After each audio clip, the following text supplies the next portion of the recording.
I guess we are about to meet our quorum in a minute, and then we can get started. Sounds good.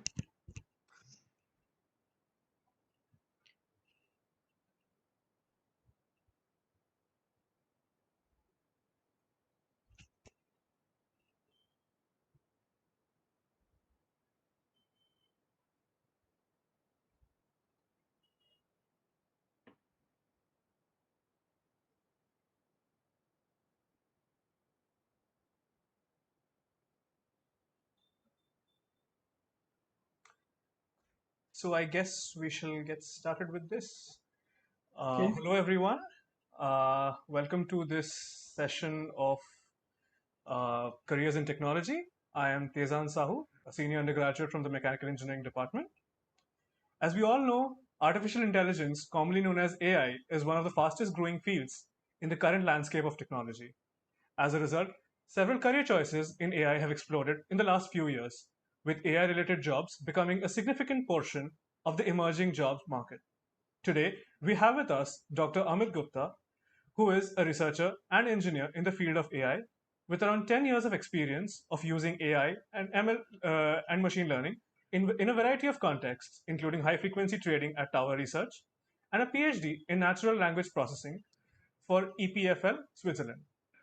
He has worked on improving the quality aspects of the Google Lens app, which technically includes computer vision, machine learning, and large scale data systems. In this talk, Amit will present an overview of possible career choices in the field of AI. He plans to present an overview of AI, including its history, present, and future. Taking the talk further, he will touch upon the variety of roles that are available in AI, including roles in academia and industry, and some ideas on how to choose the best career path. Feel free to post any questions that you have for Amit in the chat window, and we will try to address as many of them as possible towards the end of this talk. So, without any further ado, I would like to call upon Dr. Amit Gupta. Thank you, Tezan. Thank you for the introduction.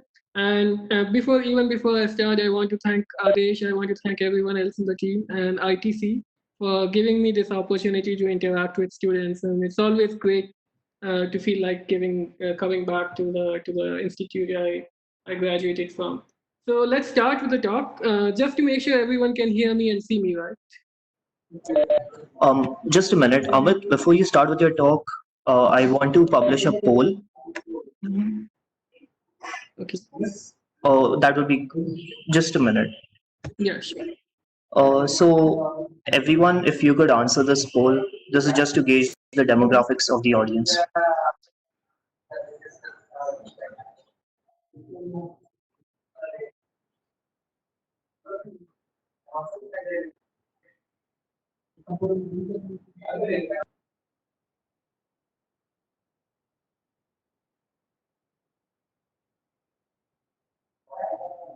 All right, Amit, you can continue. Okay, perfect. So thank you, Adesh, and thank you, Tezan. So the title of my talk is "But what exactly is artificial intelligence?" So let's start with an overview of my talk. So I will first introduce myself. I'll give you a brief history of my career in AI. Then we'll briefly talk about what exactly is artificial intelligence. I'll give some examples from my work in this field over the years, and then finally we'll talk about some career options in AI and how you should make a choice. Uh, so just one thing before I start, I want to say that everything I present in this talk is actually my personal opinion. It's not my employer's opinion. So everything is my personal insight. Okay, so about me, I actually attended IIT Bombay. I did a dual degree in computer science from 2005 to 2010. After that, I worked in Tower Research Capital for 2 years. In 2013, I moved to Switzerland to do a PhD in EPFL from natural language processing. The title of my talk was Automated Taxonomy Induction, and actually was awarded amongst the top 10 theses in all departments in EPFL. After that, I joined Google Zurich, and I've been working in Google Lens, trying to improve the ranking of results for the last 2 years. So if I sort of take my journey in AI, I see like from the very beginning, the foundations were put in even in the first year of IIT. So in the first year, second semester, we had a course we could basically build anything we wanted. And I chose to build a character recognition system entirely from scratch. And I think that was a good foray. That was like an initial step into AI. And then based on that, and also my grades, I got a second year summer internship in Vanderbilt University, where I tried to analyze human behavior using an AI software bot. So this was sort of like the foundation, very early foundation that sort of put me in the direction of AI. So after when I came back from my internship, I chose all my electives, like every single one of them, all my post projects, research projects, everything was in the field of AI. And that really helped me get a PhD fellowship from EPFL. And when you get a fellowship, you basically usually have a complete choice of topics. Like you can choose whichever topic you want. So I again chose natural language processing, which is a very important field in AI. And then within the PhD, I got an internship. The internship gave me a pre-placement offer, and then the offer basically allowed me to select teams that I could choose inside Google. So, and then that's where I am right now. So that's sort of like a brief history of my career in AI. And essentially, like since the beginning, like first year, I pretty much was really interested in the word itself, artificial intelligence. So like every step of my career, I just chose that topic, and then it just kept stacking up on top of each other. So that's sort of like a very brief overview of my career in AI. So let me start with what exactly is AI. I don't want to spend too much time on it because you guys can do this on at your end as well. But I'll just go through it quickly just to give you a flavor of the field. So AI, in the simplest terms, is defined as intelligence that's demonstrated by machines as compared to humans or animals. And there was a very famous scientist, Alan Turing, maybe a lot of you already know about him, who in 1950 uh, came, uh, came to a very interesting conclusion and a very interesting insight. And he said that for a machine to be intelligent, all the machine needs to do is show intelligent behavior. If a machine can behave intelligently, then basically it is essentially intelligent. So after that, AI, the field of AI basically became the quest to mimic intelligent human behavior. Um, Everyone can see my slides, right? It's not frozen or anything. You can see my slides? Yes, we can see it. Okay, okay, perfect.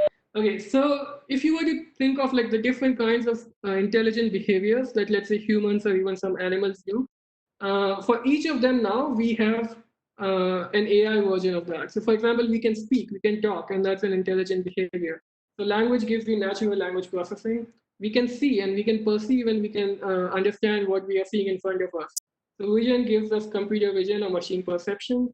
Then we can learn from our experiences. We can learn from data. We can learn from what we have experienced. That gives us machine learning. We can argue about things. We can reason about things. So that gives us like symbolic logic and automated reasoning. Then we can move things around. We can walk. We can go for a walk. Things like that. So then we have basically motor skills, and motor skills gives you robotics. And then we can interact with like other human beings or other animals and other objects. And basically we have these relationships and social organization, and that gives you like multi-agent systems. So basically, almost every behavior that human has, we are now trying to replicate using machines, and that's basically within the context of field of AI. Of course, there are some behaviors which, at least as of now, as far as I know, are not replicated. So, for example, human emotions, I don't think we have any machine that feels emotions as of now. Consciousness, as far as I know, I don't think there's any machine which has consciousness. And then reproduction as well, like human beings can reproduce. And I don't think we have machines right now which can create their own versions. And a lot of people say that if we actually were to reach that point, like they call it singularity, that actually if machines can produce their own machines, then we'll have like a complete explosion of artificial intelligence. And at that time, like artificial intelligence will actually supersede human intelligence. And that's the work of a lot of fiction movies like Terminator and Matrix and whatnot. But I mean, I think the last three things we are not there yet, and maybe that's a good thing.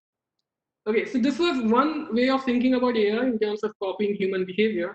If you were to think of AI in terms of technology, you can think of AI as like having a lot of theory in the sense like understanding how you can build learning systems, and these have these ideas like neural networks, reinforcement learning, support vector machines, classification, things like that, algorithms, things like that. And then you can try to apply this in a lot of different contexts. So for example, you could apply it within, let's say, natural language processing. You could say search engines like Google and Yahoo, or speech recognition like Alexa and Siri. or Google Translate and things like that. You could have computer vision, for example. You could have all kinds of recognition, character recognition, facial recognition, searching by image. You have self-driving cars now that's becoming super popular with like Tesla and all these companies. Then of course, reasoning and knowledge. Like I think there was this news about how there's a computer program AlphaGo that can now beat like the top players in Go. So there are like these strategic games and the multi-agent systems like Swarm Intelligence. Robotics actually is a very multi-dimensional field actually. So a lot of these fields are actually multi-dimensional. Like they use different technologies from themselves, but these are just like loose characterizations. So for example, robotics has space exploration drones from robots. And then of course you can apply AI in like very specialized domains like finance, healthcare. So in total, like AI, basically you can think of like a lot of theory, and then theory can be applied in a lot of different contexts, and that gives you like a complete picture of how AI is, how large AI is, how broad AI is. So this is again not directly relevant to career choices, but it helps you building an intuition about AI. So actually, progress in AI has basically depended on three main factors, the three key factors. So first is the computational power, like how much can the machines compute? And that's actually very interesting. Like even though humans, we are not that good in calculations and all, but actually the human brain does significantly more number of computational operations per second than any machine out there. And we also have significantly higher memory. So actually human brain is right here, and we are like significantly order of magnitudes below that. And even though we have been progressing over the years, we are still much below what a single human brain can do. So that's computational power is a key factor for how fast can a machine think, and that's where we are actually much lower than human brains for now. Second key factor is training data, and there are some exceptions to that. Like there's some paradigms where you don't need the training data, but in usually you do. And actually, training data is where, with the advent of internet and then smartphones, like it's completely exploded. Like the amount of training data that you generate per second is significantly, like it's exponentially increasing, and it's absolutely huge. So we are actually like training data is on a rise by like literally exponentially. And the third key factor is learning algorithms. So this is where it's not as promising. Like it has improved a lot. But we started like 1950 with the Turing test. Then we came up with some initial ideas of a very primitive neural network, and there came decision trees, support vector machines, and then like in last 15 years, deep learning has become a really big thing. And what is interesting is like if you see there are like large periods of time where absolutely nothing was happening in terms of algorithms. And it could happen again, like again, maybe the next 10 years, maybe there is no major breakthrough. So algorithms actually did not move, or they do not move as fast as computation power um, or training data. And that's where it's very interesting to understand that when we think of AI, we think of it as a very scientific, very research-oriented field.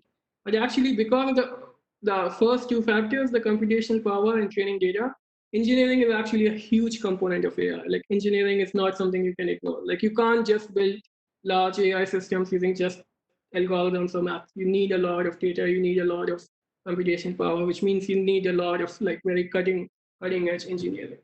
So that's just to give you a flavor of AI. So now let me give you some very small, quick examples from my personal work in this field. So during my PhD, my research area was natural language processing. So in a very simple term, it's basically teaching machines how to read, understand, and speak human languages, like sort of like creating that interface between machines and human languages. And within NLP, there is this idea of using knowledge, like how do you use knowledge? And that was actually my research area. So let me motivate this with a specific example.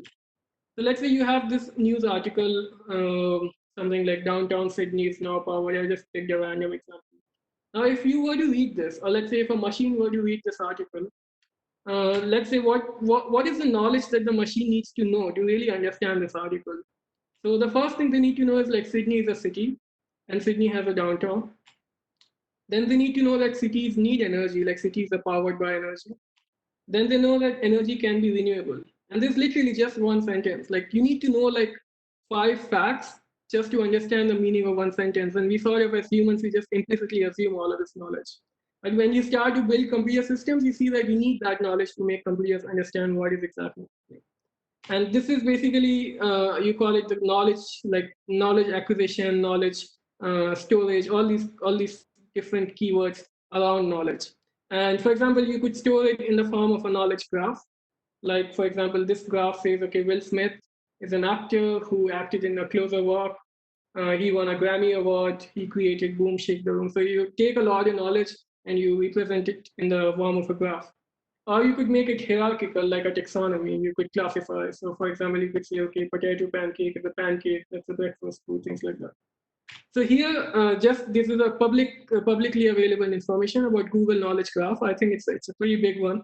I don't know if it's the largest, but it's quite big. So you have like 570 million entities. So like if you think about it, like 570 million nodes in the graph and 18 billion facts, like 18 billion edges. So in some way, it gives you the scale of the knowledge that needs to be constructed to really create these kind of systems. And my personal contribution in this, that was my PhD thesis actually. So one of the key contributions was building the world's largest and the most accurate taxonomy for 280 languages. So just to give you an example, this is the taxonomy of Hindi. And we actually built this for a lot of Indian languages like Hindi, Bengali, and Urdu, and things like that. And for me, that was actually very interesting. That was very heartwarming to do something back for my country using my research work.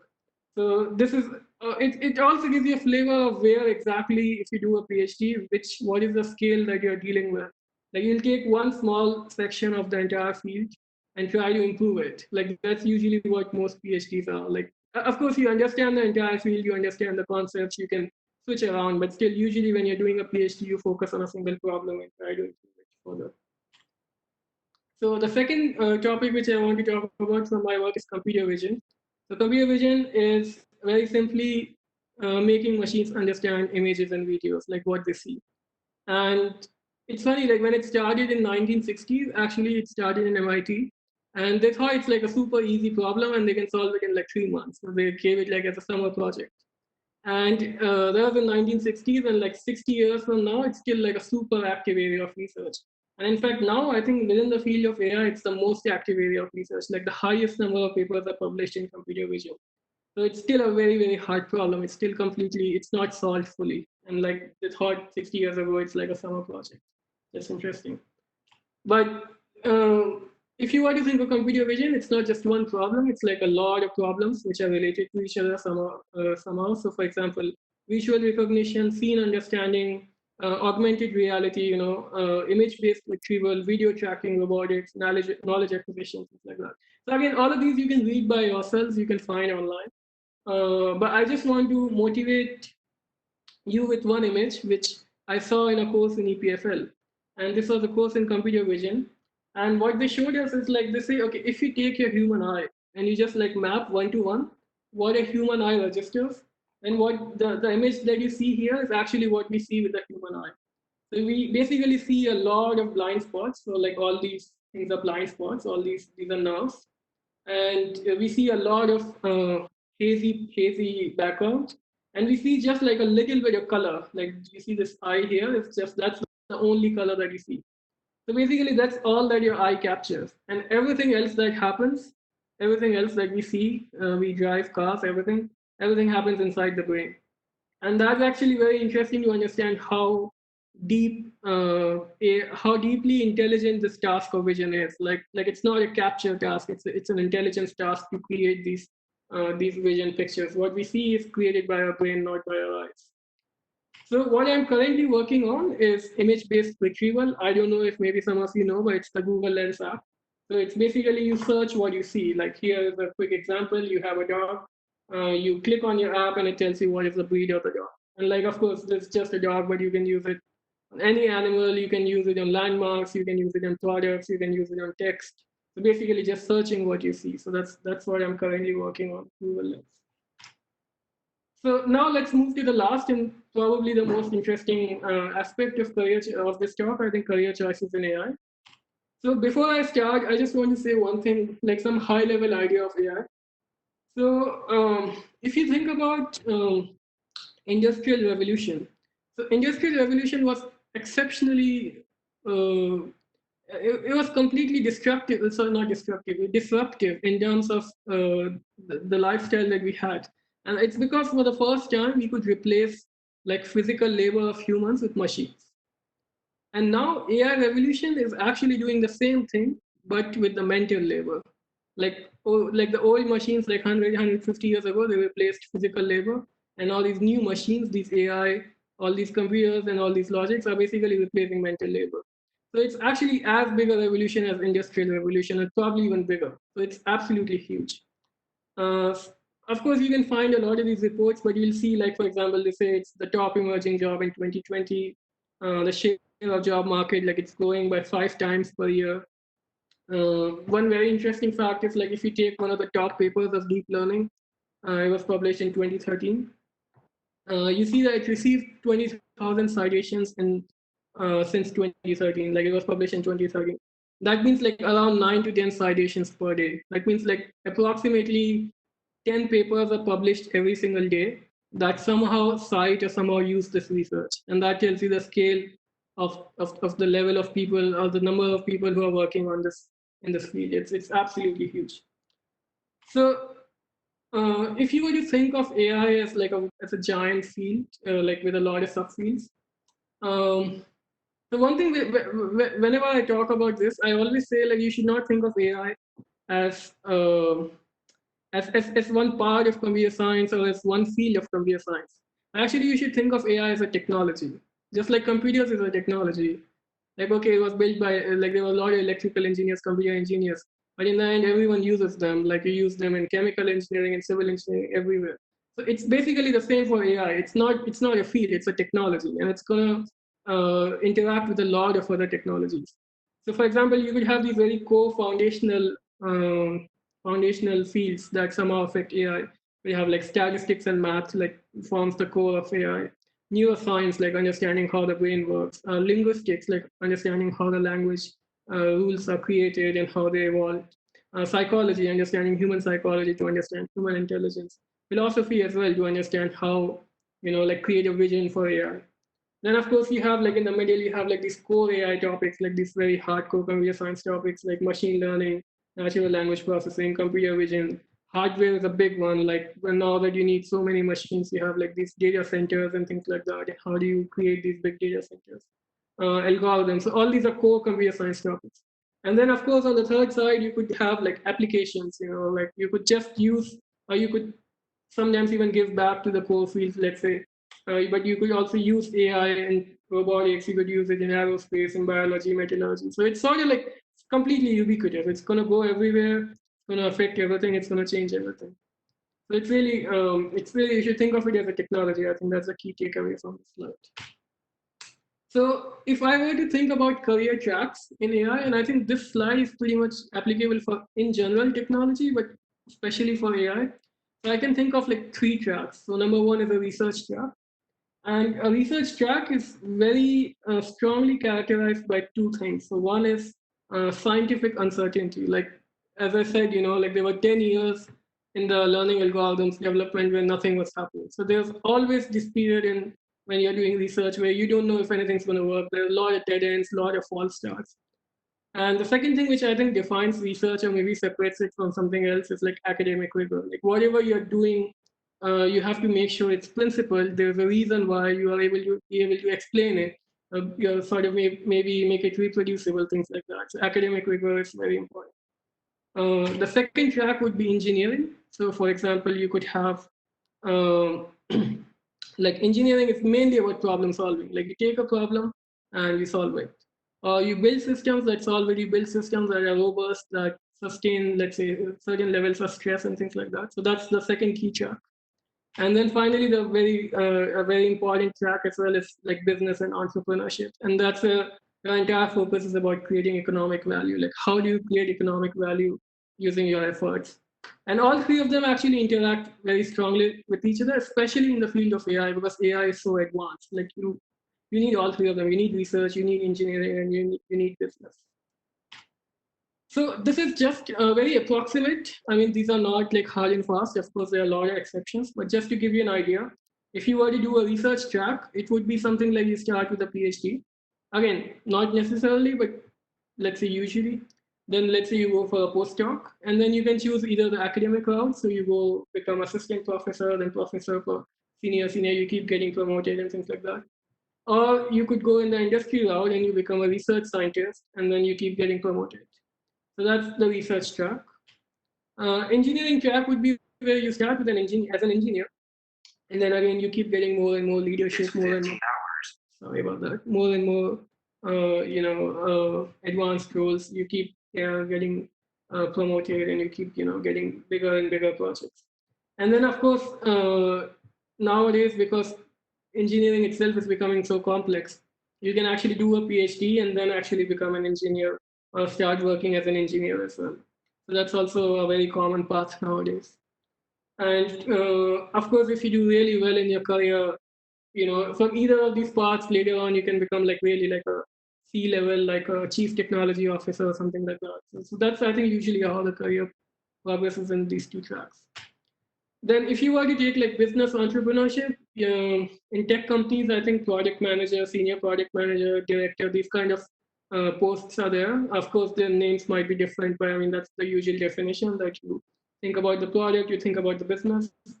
And of course, if you start your own startup, like if you are co-founder, then it's really like you can directly be the CEO, you can directly be the CTO. So that's, at that time, the question is not your post or where you are starting or what you call. It's the question of how successful your company is.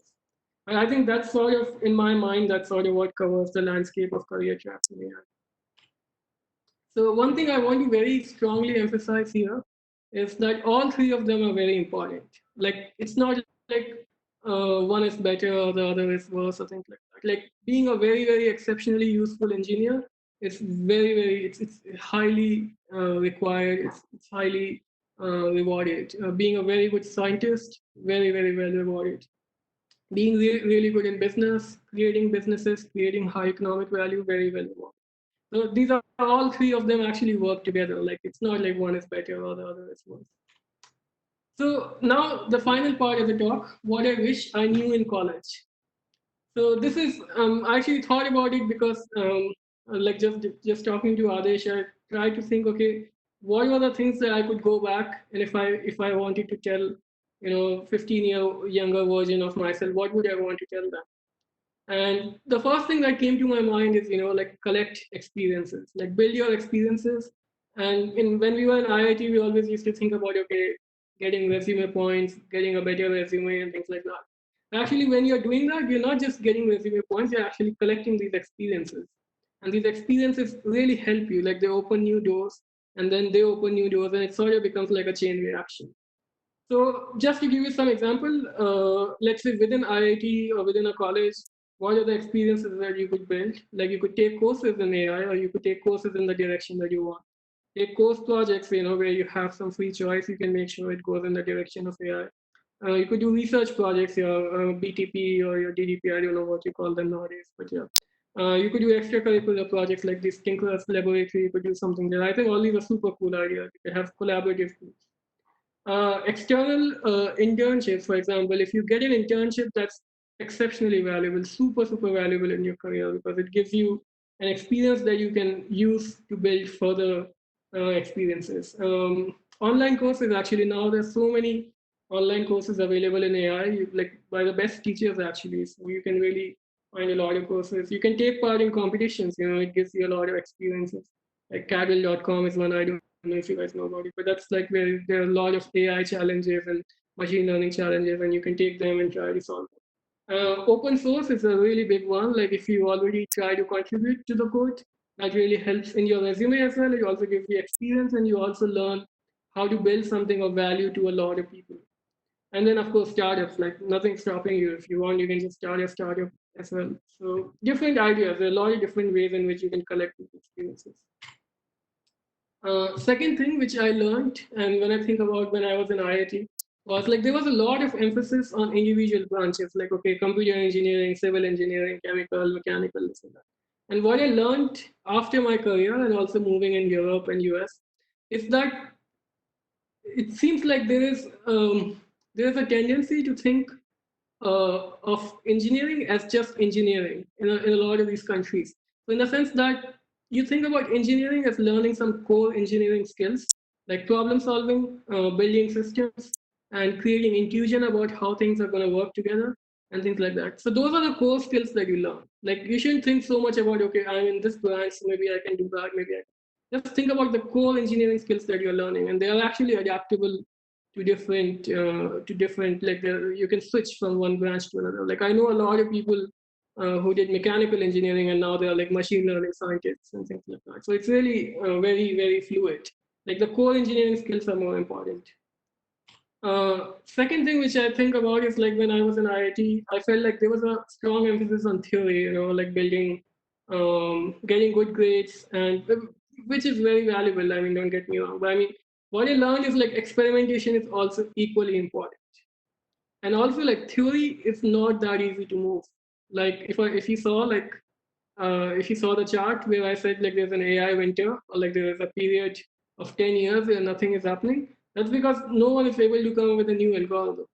The theory mountains are much harder to move, but experimentation is actually sometimes easier because you can build things and you can see whether they work or not. So they are both equally important. Like nothing is better, nothing is worse. They're both equally important.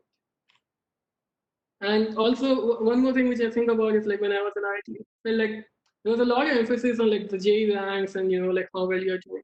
Again, in the long run, creativity, persistence, and vision is actually far more important than intelligence or talent. Like not that those things are not important, but still these things are much more like they'll be the defining ones in terms of where you end up in your career. Like how persistent you are, how creative you are, and can you think long term. I think those are the main characteristics. So just finally, just some ideas. Use your time well. I mean, you can hear from me as you grow older, both time and energy keeps decreasing. You can't take as many risks as you can when you're young. Network, it's like the best time to network. You have so many people around you from so many different fields of engineering that you learn. Like it's really a good time to learn from your peers. Like especially if you can create intuition for different areas. Like you don't need to know them perfectly, but if you create just a basic intuition of how things work, that's very valuable later on. And one question which I think a lot of people ask me, and even when I was in IIT, I wondered a lot is whether I should do PhD or not.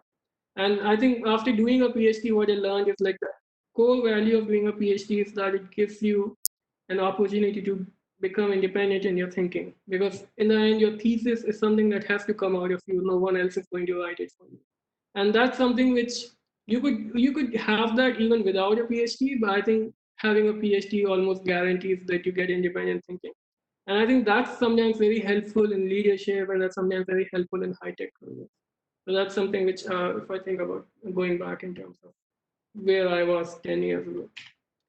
So just to conclude, AI is already huge, and I think it's going to get a lot bigger. It's going to become ubiquitous. As interdisciplinary, it's not like there is one particular starting point. There can be a lot of different starting points.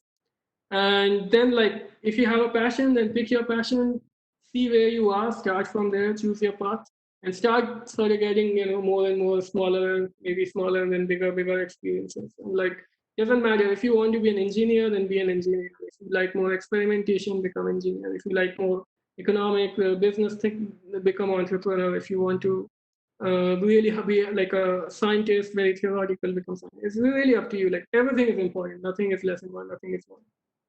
So yeah, I think that's pretty much it. There are any questions? Hi, out for your such an insightful talk. So yeah, Yeah. I mean, we have been receiving a lot of questions so far. So I will start off with the Q&A Mm-hmm. session. Maybe I'll just start asking those questions, and you can help me answer them. Sure. Sure, sounds good. So question was, if you could speak about some projects that you have worked on during HFT, and how is it different from your research and your work at Google right now? Yeah. Yeah. So first of all, HFT, when I joined, I was like in 2011 and 2012. So at that time, it was very different from what it is right now. And that's because of the deep learning revolution. But at that time, when I joined, it was a very hugely engineering effort because you needed a lot of machines that are super fast. Like you had we had to build this very low latency systems. And so I feel like in my experience, the machine learning aspect was not as big for HFT when I was working there, as was the engineering aspect and the experimentation aspect. So I would say that's how I would characterize that. So I mean, I was very excited about HFT, but when I actually started to work, I felt like it wasn't the level of academic rigor that I wanted from my work. So, but again, that's my personal opinion. Nothing against anyone. Um, Having said that, now I mean I know some friends who are working in this, and they keep talking about how they are using like deep learning and things like that. So maybe now it's changed a little bit. At least when I was there, it didn't seem like machine learning was the major impactful technology within HFT. So, uh, I couldn't hear you. Can you repeat? are you able to hear me now? Yeah, I can hear you now. Yeah. Just basically student asking about which subjects basically do you need to be good at, or which subjects give you a higher advantage while you decide to choose AI as a stream of the future. Yeah, that's a very good question. So, okay, so let me think about it in terms of where you are. So, for example, let's say if you are in the hardcore computer science, um, let's say if you are a computer science graduate or if you're studying computer science, then I think you have sort of like a little bit of an easier path in the sense you can just pick these courses like I remember like there was a course like statistical foundations of machine learning. There's a course called data mining. There's a course called neural networks. There's a course called time series forecasting, I think, or like basics of machine learning, basics of statistics, and things like that. So that is actually where you could start. Like as a computer science graduate, it's a bit easier.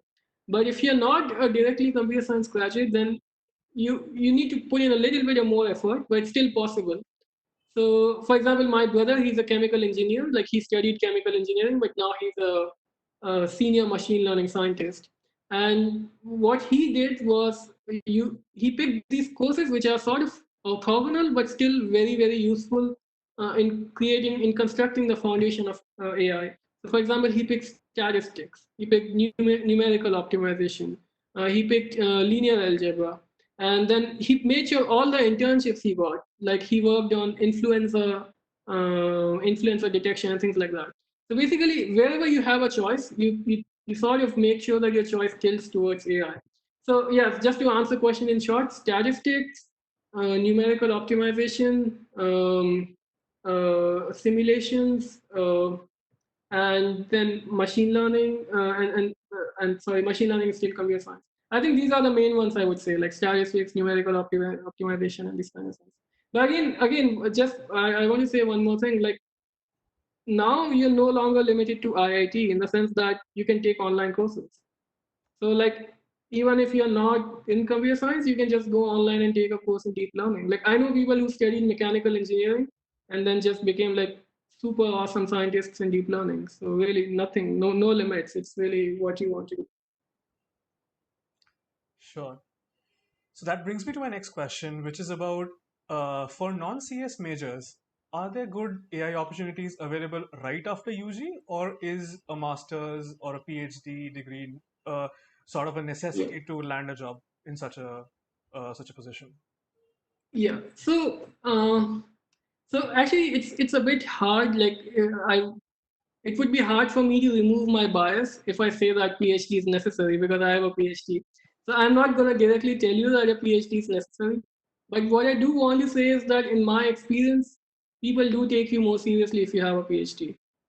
And that is especially true in the field of AI because AI is very advanced.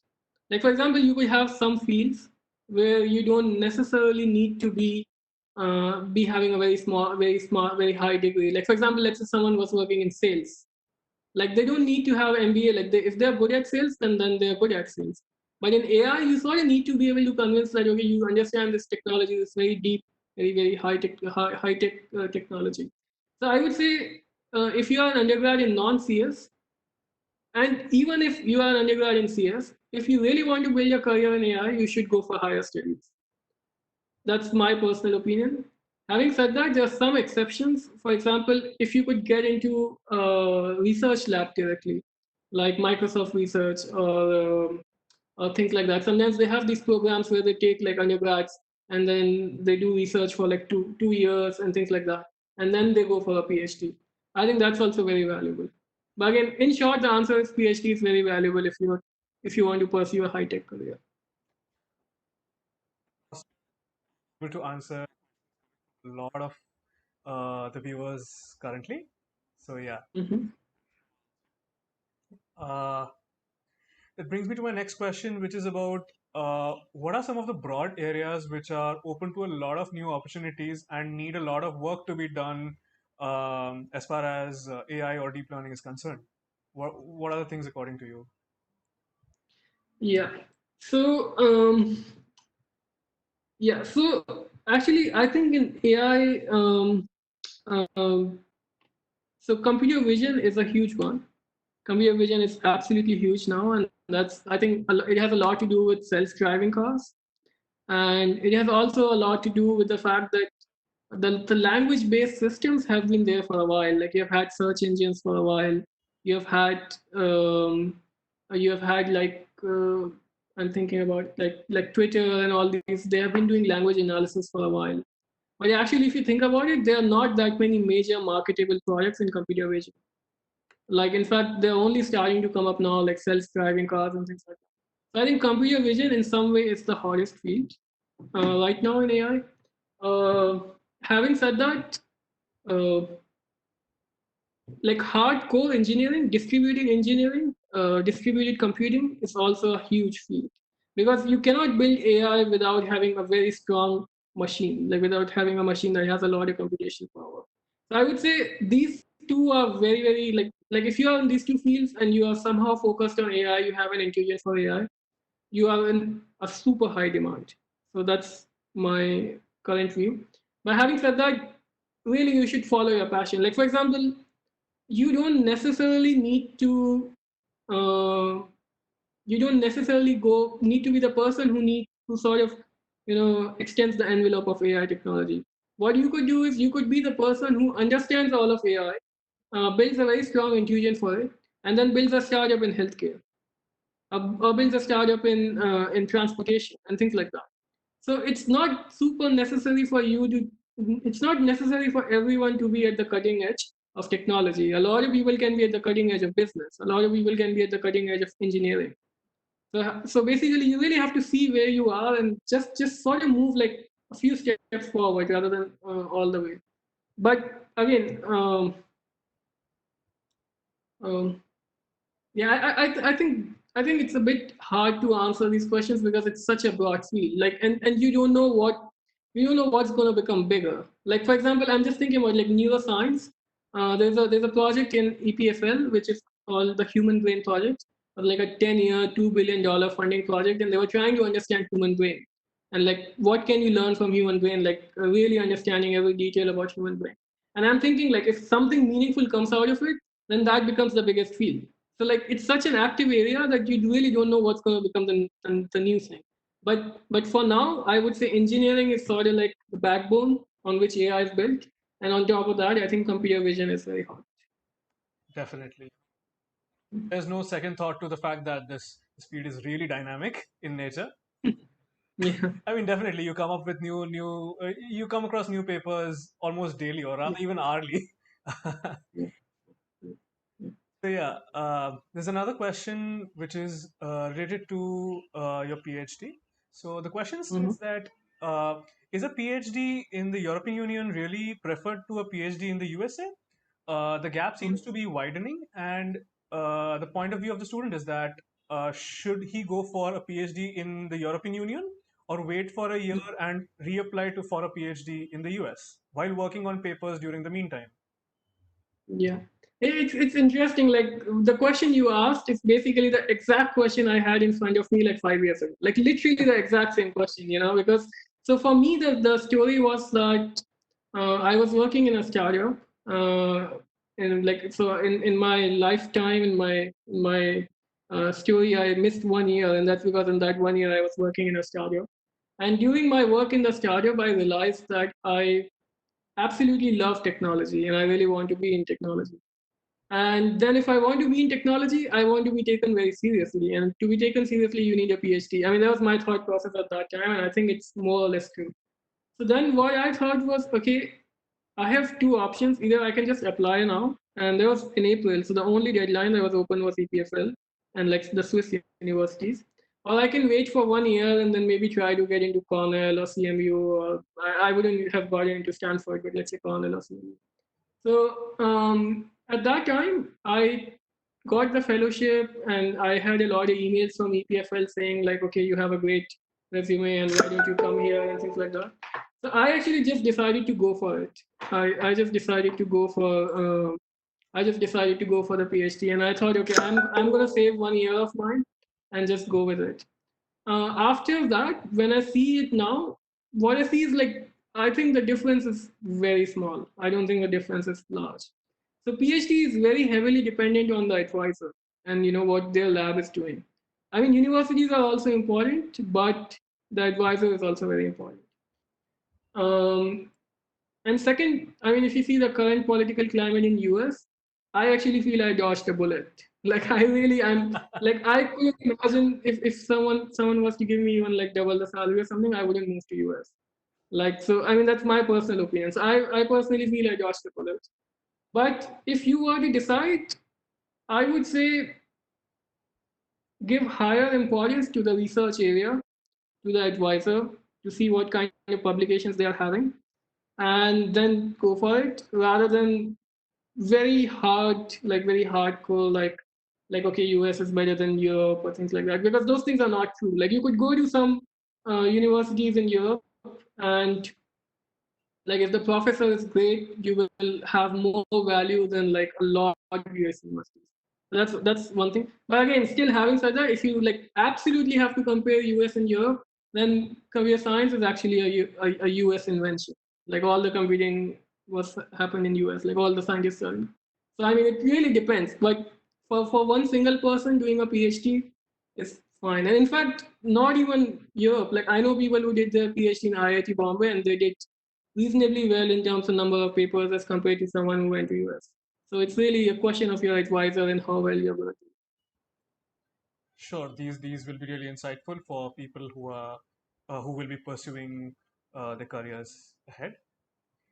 And yeah, that we can come to the next question, which is basically about uh, can you provide a comparison with pros and cons, say, between careers in AI as a researcher, as an engineer, or maybe as an entrepreneur? Because I guess you have Mhm. working in all the three paths as of now. Yeah. Okay, that's a very interesting question. Okay, so when you think about doing anything for your career, you can think about it in terms of a short-term thing, like something that's you're doing right now to get immediate value, and you can think of it as something that's long-term. So for me, I think about when you do research, when you do a PhD, the things that you learn from your PhD are exceptionally valuable long term. So, for example, the things you learn is first independent thinking. You learn to be self dependent. You learn to be creative, because no one, like if you have a good PhD from a good university, you simply won't even be able to graduate unless you have created something new. Like you need to be able to show that you have created something new. That means that you have to spend like 4 years every morning waking up and thinking, okay, how can I create something new that people will let me graduate from this university? Like literally that's the thought, for like 4 years. What can I do? What can I create new? Plus, one thing you learn is academic rigor. Like, how do you take a problem, learn everything about the state of the art, everything that people are doing, and figure out what they are not doing well, what is it that is new, what is it that can be improved, and then actually do it, and then prove to those people that you have actually done it better. And then you see like all the reviews and people are not. So I mean, what I'm saying is there's a lot of learnings that are sort of given when you're doing a good PhD. Now, if you are a very smart person, you could actually get that without your PhD as well. Like maybe, or if you're lucky, or if you find a good mentor. But I think PhD gives you a good opportunity to sort of get that as a guarantee, a good PhD from a good university. So that's my thought about research. Engineering. So the reason why I'm doing engineering and not academia is because If I were to keep doing my PhD kind of work for the entire life, I think the problem there that happens is sometimes it becomes too academic. Like again, and these are again my personal opinions. It becomes too academic in the sense like you go in one direction, you have learned those things and you have figured out how to improve. But then you don't know if actually those are valuable in the real industry. Like you are not building a product always out of it. Again, there are exceptions. Some people are building products. So I think that's where engineering is also valuable because you have to build something that is actually going to be useful for someone. Like I think that's where engineering comes in. Like you have to build things. And then entrepreneurship is really about business. Like it's really about creating economic value. That's the core of it. Like you could start a startup with like selling food and then use AI to optimize the food transport and things like that. And that will still be called an AI startup as long as you can create good enough economic value. So it's again not easy to pick which one is best. I think you should pick your strengths and stick to them for a while until you feel like your strengths have changed. So when I joined the PhD, I felt like I wasn't good enough in terms of having this academic rigor and having in terms of like very independent thinking. So I did a PhD. After I did a PhD, I was like, okay, I really like academia, but I really like building things more. So I want to build things. So then I became an engineer. At some point, I would actually want to say, okay, I really understand how to build things now. Now let's build something that I can sell, and then maybe I'll become an entrepreneur. So things like that. So, Sure. That's sorry, I can't hear you. Can you repeat? Thanks a lot for sharing your views about these three things. Mm-hmm. So maybe now we can move to the next question, which is Sure. kind of using some technical jargon because, as you might know, that reinforcement learning is one of the hot topics at this in the current era, and the term exploration versus exploitation, which is Mm-hmm. something very core to reinforcement learning, and can also be said to have a very uh, rooted philosophy in the human life as well. So, what is your Mm-hmm. take about the phenomenon of exploration versus exploitation in real life, especially when you are in the college career? Mm, exploration versus exploitation. In terms of career Uh, options, in terms of internships? hmm. Yeah, that's okay. That's a very hard question. Let me think about it. Okay, so it seems like the person who has asked this already knows a bit about machine learning. So I'm sort of assuming that. And what I'm thinking is like if you think about machine learning, you always think about finding a minima or a maxima, but then you don't know if that's a local minima or that's a global minima. And I feel like that's actually the crux of this problem, like exploitation versus exploration. So I would say here's my take on it. So first of all, whenever you are doing exploration, so I mean again, and these are I'm thinking out loud. Like I didn't think about this until now. So thanks a lot. Good question. But I think about it. Even if I was to do exploration, I would do exploration with decent exploitation. In the sense that if I'm exploring something, I don't just want to explore it and then get nothing out of it. I want to make sure that it's something which is like a packaged product, something meaningful came out of it, and I can talk to people in very IIT terms. I can write it in my resume. I can tell people that okay, that's something I did. I was successful, and I think that's also important. Um, in terms of uh, exploring too much and not exploiting or like not let's say building things, I would say that's also a problem that you face if you change too many careers. So if you keep building on the same track, it usually you have higher value. So okay, let me give you this example. Like I don't know if you guys have heard, but you hear all these like big businessmen, like they started when they were like 18 or 20 and they took a dropout. And people think, okay, we will relate that and think, okay, you take a dropout and that means you're more likely to be a billionaire. Actually, that's not the case. That's not really the case at all. What actually happens is that they already have the kind of vision that someone like someone who went normally would get it after let's say 10 years of college and jobs and everything. They have it at the age of 18, And so they start at that time, they start a business at that time. And that's why they become a billionaire by the time they're 30. So in some way, exploration is also very important, but exploit in the end, the huge value you will get by exploitation. In terms of career, I don't know in terms of reinforcement learning, I don't know the technical details. In terms of your career, you have to build career. Okay, in short, you cannot find your career. You have to build your career. You have to make sure that you find it in the right place. It's something that you value, something that you really understand and you really want to build in. But in the end, you will always have to build your career. You cannot find your career. So you cannot keep exploring and hoping at some point I will end up finding my career. That's not going to happen. You have to keep exploring until you find something you really like, but then over there, you have to really build it. Well, that's a really lovely answer to the question. Thank you so much for that. So now moving on, here are some questions which talk more about the future of AI in some sense.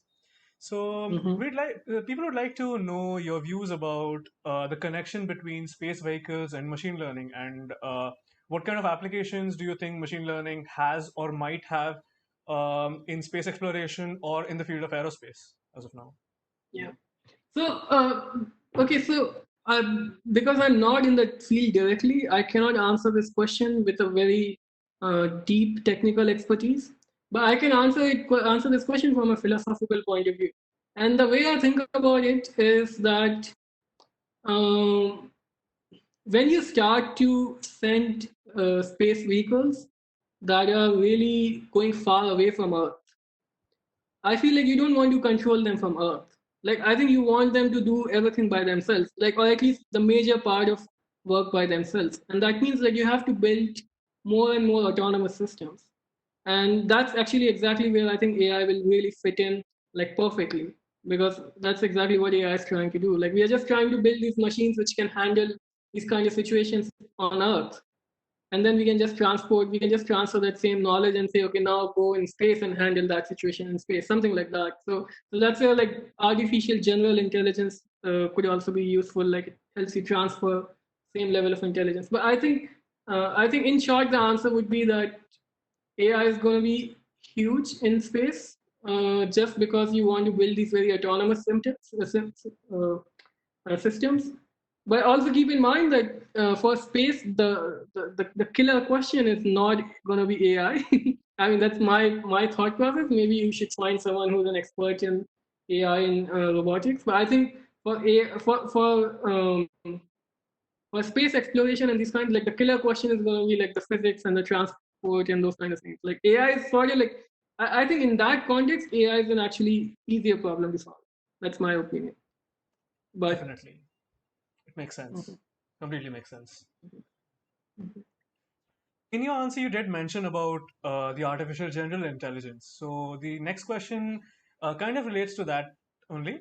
So the question is about, will we actually ever crack artificial general intelligence? And if so, what is the closest thing to it now? Or what is the most likely concept today that will transform into the artificial general intelligence? yeah, that's wow. These questions are amazing. I'm very interested, very happy to hear these questions. Yeah. So the first question you asked is, are we going to get there in terms of creating fully general artificial general intelligence? Yes. And the answer is, I don't know. Just like no one knows. No one knows. But I can tell you there are two schools of thought here. So one school of thought is that it's never going to happen. Like almost like it's not exactly that they say that it's not going to happen, but their actions say that okay, we can just put as much money in AI, we can put in as much investment because we are not worried about reaching that point. It's not going to happen anyway. And then the second side is where people are like, this is definitely going to happen. And there you have, for example, like Elon Musk and people like that who are like, okay, this is going to happen for sure. And we have to already make sure that it doesn't happen in a destructive way. My personal opinion would be that um, I don't think. Okay. Let me answer it like this. Like, think of flying. Okay, like we have been fascinated with flying for like thousands of years. You know, like you see this in Mahabharata and Himalayas, and you see these flying objects, right?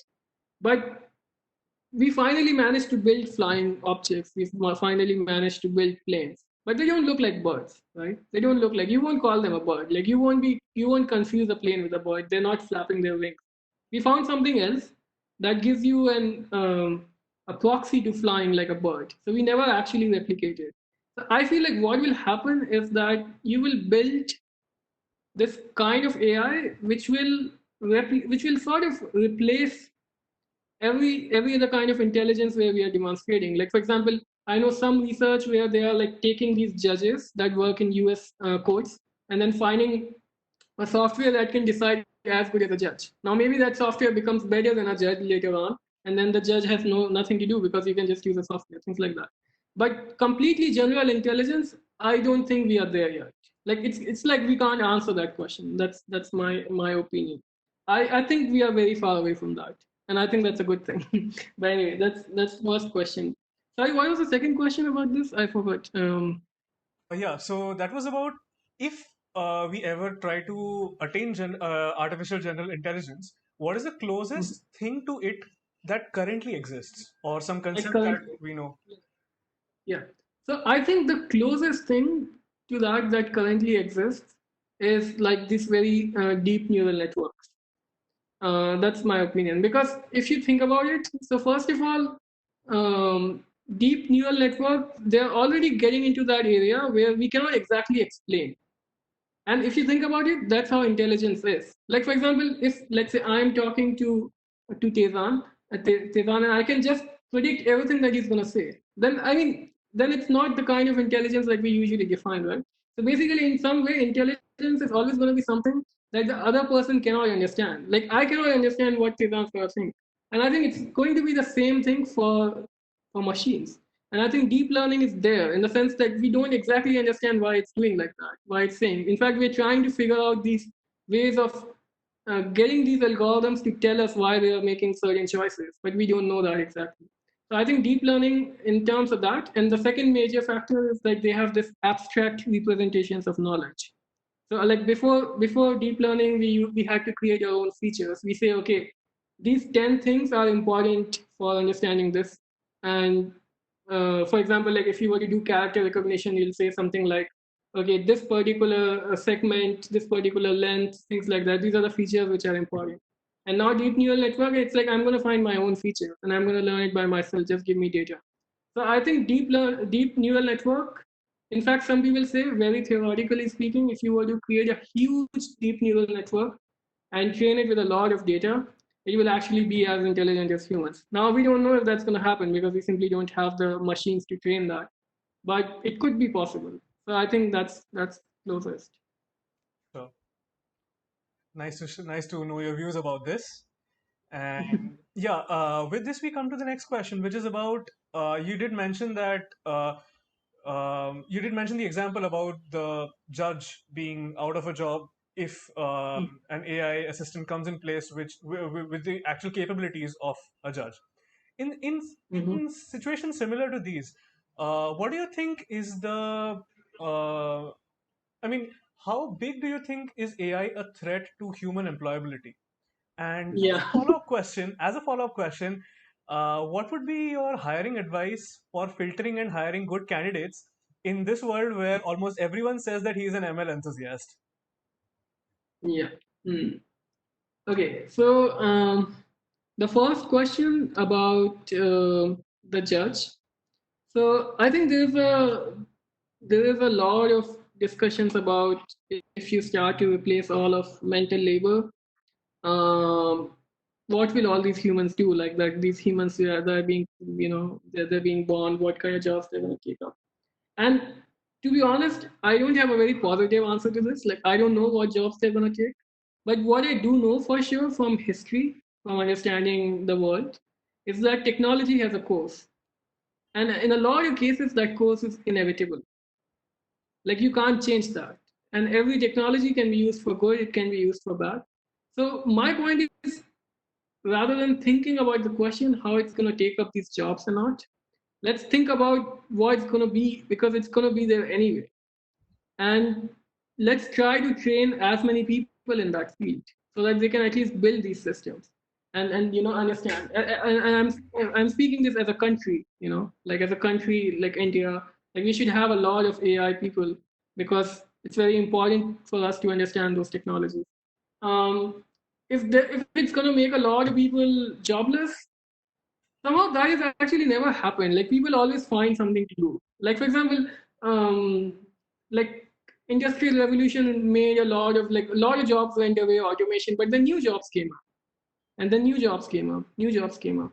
So that's something which I'm not as worried about, although it could happen. What I am actually worried about is like uh, the quality of jobs might go down, and that basically means that the income inequality might go up. So basically, because for example, like some big person makes some huge technology and then he just directly sells that technology. Like to give you an example, I think I saw this chart somewhere that like 200 years ago, if a new technology was built, it took like 50 years for that technology to reach all the humans in the world, or even more. And now it takes like 1 year. Like I can build a new app, and I can get it installed in like every country in the world in like 1 year, even less than a year, like 1 month. So the speed with which a technology moves is basically much faster, and that means that all those middlemen who were making their money just by transferring the technology are no longer needed, and that means that you don't need them to have these high-paying jobs, and they'll have lower-paying jobs. So I think AI will not necessarily result in complete job loss, but it may result in degraded. It may result in more higher income inequality, and like resulting in some very good high-paying jobs and some like a lot of very poor jobs. Again, these are my personal opinions. Um, and the second question about ML enthusiast. So I think so this is actually something which happens every time there is a breakthrough technology. Whenever there's a breakthrough technology, a lot of hype comes along with it, and that means that a lot of people try to be a part of it. I think that happened with Bitcoin. Like Bitcoin went to like 25,000, and now it's down to like 8,000 again, which is still quite a lot. But I mean, it's not as high as right. So I think there will be a lot of hype. A lot of people will try to associate themselves with the idea, but then only people who have very deep, meaningful experiences, meaningful uh, accomplishments in that field will actually end up sticking, when the hype sort of goes down. So you as like IIT engineers, as highly qualified, super highly intelligent, as in things like that, you should not think about it in terms of the hype. Like you should think about it as building very deep experiences and saying, okay, for example, I worked in this for like 2 years, or I did a PhD, or I built a startup that was successful, and things like that. And those are the things that no one can take away. Anyone can say, okay, I took like 10 courses in online, and then yeah, I got this grade, and now I'm like, yeah, doesn't count. But having a startup, having a successful startup, uh, successful PhDs, multiple years of experience, things like that. Those are the things that will really count. Sure. And in the interest of time, we'll just take up a couple of more questions. So here's a question which I am basically kind of joining one or two thoughts that have come from a couple of students. So if someone is pursuing a master's, maybe not from the BTech background, should he go for an MSc, uh, MSc in ML or AI, such degrees to enter the field, or should he just or just by developing skills through MOOCs and other stuff is sufficient for him? Hmm. Um, so I believe that formal degrees are useful. I would say that MOOCs cannot. Uh, okay, let me try to answer this question uh, more carefully. Okay, so you should think about the value of a claim that you're making in terms of the difficulty of the difficulty in which the difficulty which someone will face while making that claim. So for example, if I think about, okay, I'm going to make a claim that I took 10 courses on MOOCs. How hard is it to take 10 courses on MOOC? I don't think it's that hard. You can go online, you can take courses. So that's how the other person's going to perceive it. Okay, fine, he went online, he took some courses. If you say, okay, I did a 2 years degree from a very high high value university, they know that it's a bit harder. If you are to take, let's say, 4-year PhD in a field, it's even harder. Like they know it's not that easy. If your PhD has, let's say, a lot of papers, or it gets recognitions and all, it's even harder. So you should always think about what you're doing and how the other person is going to perceive as the difficulty of achieving what you're claiming. Now, having said that, that should not discourage you from doing things which are straightforward and easy. So, for example, you should do the MOOC courses, but then maybe what you learn from that, you can apply that to a project, and the project becomes popular. Maybe it's an open source project, or maybe it's a startup, or maybe it's a product that someone buys. Now that becomes a huge thing because that's not easy to do. It's easy to take MOOC courses, but it's not easy to sell an open source library and a lot of people start using it. That's not easy to do. It's not easy to build a product and then sell it to people. So essentially, you should think about the value of your experience as the difficulty of achieving it. But at the same time, you should not let that discourage you from taking things which are easier. And you should start with things which are easier if you can, if you don't have the harder options, and then build on them to get harder things.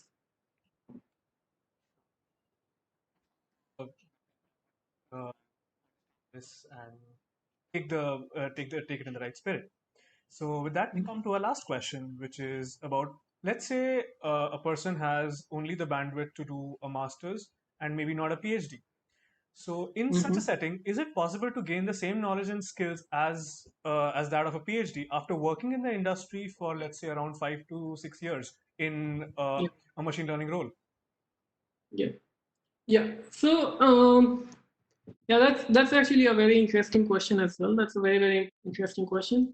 And the answer is, if you ask the question if it's possible, it's definitely possible. In fact, I would say that if you were to go for a PhD, and let's say if you do an average PhD or like a normal PhD or even like slightly above average, versus if you go in industry and you are like a kick-ass engineer, you get a lot of awesome projects and you start doing really well and things like that. I think you can actually achieve higher stages in 4 years inside industry than you were if you were doing a PhD. But the question is, how many times does it happen? Actually, it doesn't happen that often. It's possible, but it doesn't happen that often.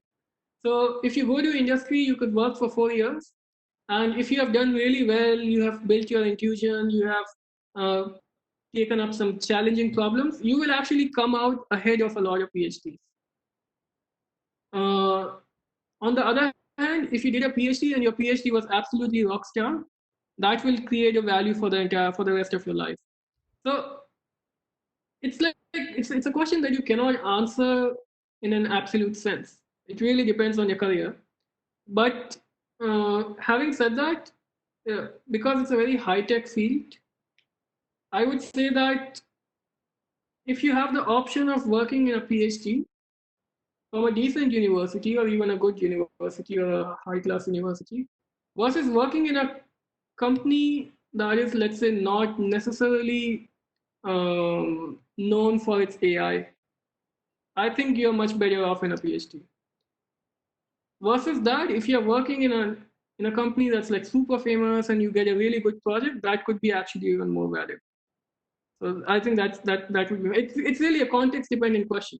But again, I don't know the person who asked this question, but I'm just wondering what could be the limitations that you have for PhD. Like, for example, if your limitations are like conceptual, like you just feel like you won't be good at PhD or not, then you need more thought. If it's a time thing, like, okay, you don't want to spend too much time. I mean, you really have to understand why you are putting that restriction on yourself that you cannot do a PhD. So that's also, I mean, it's really hard to answer completely in a very absolute sense. Sure. So I think with that, we come to the end of this discussion with Amit. It was really nice having you. I mean, for me personally, it was a really delightful experience to get to hear your thoughts on the different aspects of AI and career choices and stuff. I'm sure the participants who have stuck till the end would really benefit from all that you have mentioned. So, That Okay, it was really my pleasure to join, and I hope people enjoyed it. And yeah, it's always a pleasure. So, uh, control. I can't hear you. Sorry, it So got I disconnected. will ask Adesh to come upon if Mhm. he's here, maybe.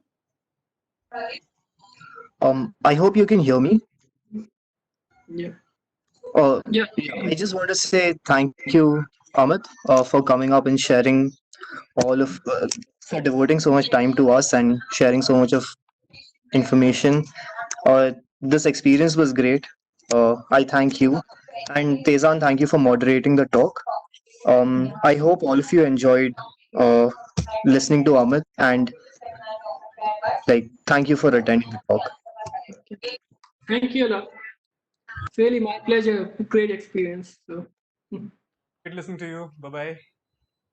okay. See you. Bye. Cheers. The following is not English. Following